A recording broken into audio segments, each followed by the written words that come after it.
भांजी के साथ हुई मारपीट के विरोध में मामा को उतारा मौत के घाट, आरोपी फरार। रीवा शहर के सिविल लाइन थाना क्षेत्र अंतर्गत कबाड़ी मोहल्ले में बीच शहर चाकू घोंपकर युवक की हत्या कर दी गई। 2 आरोपियों ने दिया वारदात को अंजाम।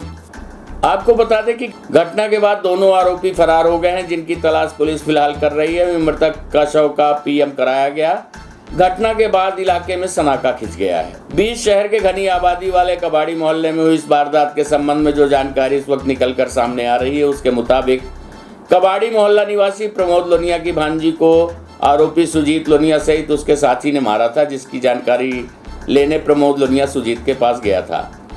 इसी दौरान सुजीत ने अपने एक अन्य साथी के साथ मिलकर प्रमोद पर चाकू से हमला कर दिया, जिससे उसे गंभीर अवस्था में उपचार के लिए रीवा के संजय गांधी अस्पताल में भर्ती कराया गया, जहां उसकी उपचार के दौरान मौत हो गई।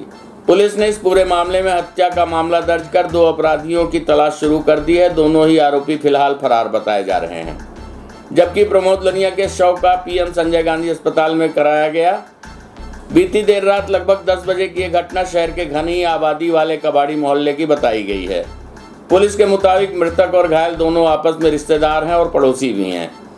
बताया गया है कि जिस दौरान इस वारदात को आरोपियों ने अंजाम दिया, उस दौरान शराब के नशे में थे और मृतक की भांजी को लेकर विवाद हुआ था, जिसके बाद उसकी चाकू घोंपकर हत्या कर दी गई। घटना के बाद कबाड़ी मोहल्ले में सनाटा खिंचा हुआ है। प्रस्तुत है घटना के संबंध में परिजन सहित एडिशनल एसपी शिव कुमार वर्मा से प्राप्त जानकारी के अंश।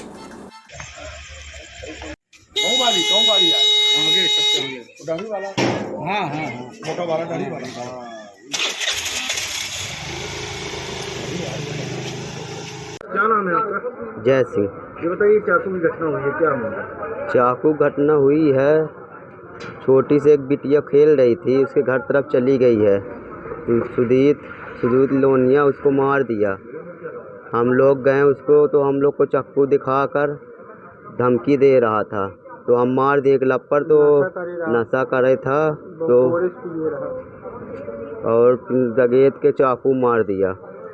कितने बजे घटना हुई? घटना है 10:30 बजे, 10:30 के बीच की है। रात में। कहाँ पर घटना है? National transport. कितने लोग घायल हुए हैं? घायल हुए हैं, हम हुए 3 लोग। क्या नाम है? ये कल 10:30 बजे और 11 बजे रात के आसपास की बात है। उसके बाद थाने में सूचना आई थी कि अपना जो कबाड़ी मोहल्ला है उसमें एक विवाद हुआ है। उसके विवाद के कारण से चाकूबाजी हो गई है। जब थाना प्रभारी के पास सूचना आई तो थाना प्रभारी ने संज्ञान में लिया जानकारी को पूरा, तो मामला निकल के आया कि एक प्रमोद लोनिया है जो निगरानी बदमाश है, उसकी भांजी थी एक, वो सुदीप और प्रदीप लोनिया है, उसी मोहल्ले में पास पड़ोस में रहते हैं। उनके यहाँ तरफ गई होगी तो कोई बात हुई होगी, तो उसको डांटने डपटने लगे।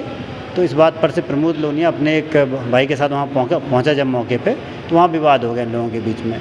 उसी विवाद के कारण से प्रदीप और सुदीप ने फिर इनके ऊपर हमला कर दिया। तो सुदीप ने चाकू से वार किया था, उसमें प्रमोद को भी चोटें लगी थी और उसके साथ एक और उसका जो साथी गया हुआ था उसको भी चोटें लगी थी, जैसे कि नाम था उसका। उसके बाद दोनों को अस्पताल में भर्ती करा दिया गया। पुलिस ने प्रकरण पंजीबद्ध कर लिया था 307 का रात में ही।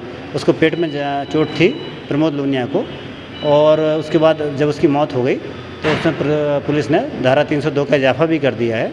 और जो दूसरा साथी था उसको हिप में चोट है, वो इलाजरत है। प्रमोद लोनिया सिविल लाइन थाने का निगरानी बदमाश है, और जो चाकू मारने वाला है सुदीप, अभी उसका कोई आपराधिक रिकॉर्ड नहीं है। और उसका एक जो भाई है प्रदीप, उसका एक मारपीट का आपराधिक रिकॉर्ड है। पुलिस आरोपियों की पतासाजी लगातार कर रही है। जानकारी लगी कि आरोपी घटना के तत्काल बाद से ही फरार हो गए थे। पुलिस लगातार पतासाजी कर रही है, शीघ्र गिरफ्तार कर लिया जाएगा। कुछ समय पहले वापस गए थी, उसके बाद ये घटना हुई? नहीं, ये क्या है, पुलिस तो चेकिंग कर रही थी, मैं जानकारी में है। कल रात्रि में बहुत सारा फोर्स पुलिस लाइन से थानों को दिया गया था। सिविल लाइन टीआई और उनकी पूरी टीम करीब 20-25 के बल के साथ में मार्तन तिराहे पर, उसके बाद बस स्टैंड पर, उसके बाद कबाड़ी मोहल्ला के सामने वाले एरिया में करीब चेकिंग की है 10 बजे के आसपास। और मैंने भी रात में करीब 9:30-10 बजे के आसपास चेक किया था। फोर्स वहाँ चेकिंग कर रहा था। फोर्स अपनी दूसरी रूटीन चेकिंग कर रहा था, जिसमें चोरी के वाहन और संदिग्ध लोगों की चेकिंग, और साथ में बिना नंबर के वाहनों की, इस तरह की बहुत सारी चेकिंग पुलिस कर रही थी। और टीआई सिविल लाइन में भी अपने किसी फोर्स के साथ में वहाँ भ्रमण पे गए थे चेकिंग करने के लिए। उस समय तक ये करीब 11 बजे के आसपास बता रहे हैं, टीआई साहब खुद गए थे भ्रमण करने, पतासाजी करने के लिए। लेकिन ये विवाद जो हुआ है उसी के आसपास कुछ हुआ है। उसके बाद फिर जब जानकारी लगी पुलिस ने, तो पुलिस ने मामला पंजीबद्ध कर लिया और बच्ची के साथ डांटा डपटी के बात को लेकर विवाद हुआ है, जानकारी पुलिस को मिली है।